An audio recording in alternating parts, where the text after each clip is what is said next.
Once upon a time, in a small picturesque village nestled between rolling hills, there lived a boy named Elias. Elias was no ordinary child. He was quiet, thoughtful, and often lost in his own world of dreams. Unlike the other children who played in the streets and fields, chasing each other and shouting with laughter, Elias preferred to sit by the river, sketching the world around him, or reading books he borrowed from the village library. But this quiet nature made Elias a target. The other children didn't understand why he was different. Instead of appreciating his creativity, they mocked him. They called him names like Elias the Daydreamer and Bookworm, taunting him for not being as normal as they were.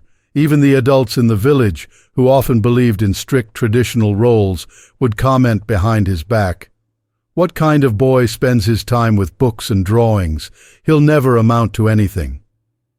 Despite the constant criticism, Elias never showed anger.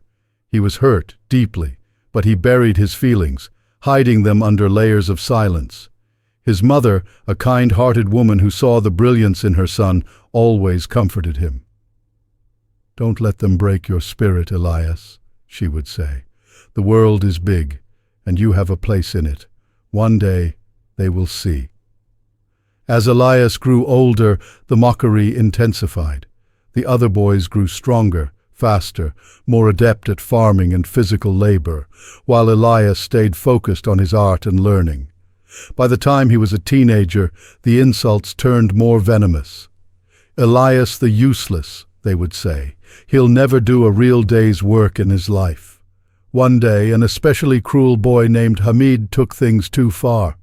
During a village festival, Hamid and his friends destroyed one of Elias's sketchbooks. They ripped the pages, throwing them into the air like confetti, laughing as the wind carried away months of Elias's hard work. That night, Elias sat by the river, staring at the empty sketchbook cover in his hands. Tears welled up in his eyes, but something changed within him that night. He vowed to himself that he would never let them humiliate him again. At 18, Elias left the village. His mother gave him her blessing, her eyes filled with both hope and sorrow. "Go, my son," she said. "Find your way in the world." Years passed, and Elias worked tirelessly.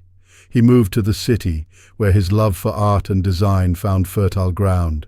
He enrolled in an art academy, learned from the best, and honed his skills.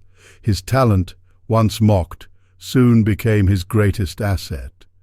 He started working as an illustrator, then a designer, and eventually his work caught the eye of some influential figures. Within a decade, Elias had become one of the most sought-after artists and designers in the country. His creations were featured in galleries, magazines, and even international exhibitions. But success was not enough for Elias. While he had achieved more than he could have ever dreamed of, the scars of his childhood remained. The memories of laughter and ridicule still echoed in his mind, and he knew that he wanted to face those who had hurt him.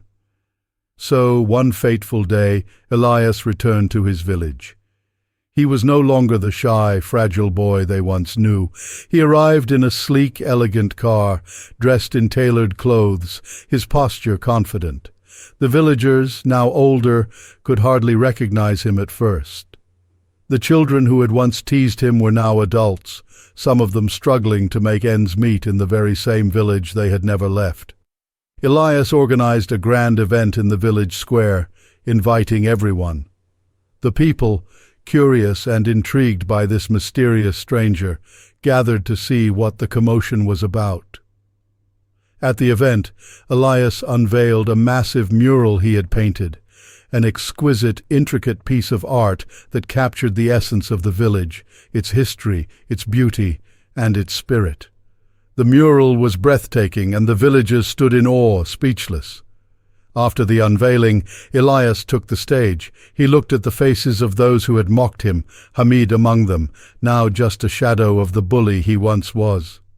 "This mural," Elias said, his voice steady and powerful, "is dedicated to those who never believed in me, to those who mocked my dreams, my passion, and my difference. You gave me the fire that fueled my journey. So today, I thank you, because without your cruelty, I would not be the man I am." The crowd fell silent. Some hung their heads in shame. Hamid, who had once torn Elias's sketches to pieces, couldn't even meet his eyes. Elias's words cut deeper than any insult they had ever thrown at him, but this was not a moment of anger or revenge. It was a moment of triumph. Elias then turned to the children of the village, those who, like him, might feel out of place or misunderstood.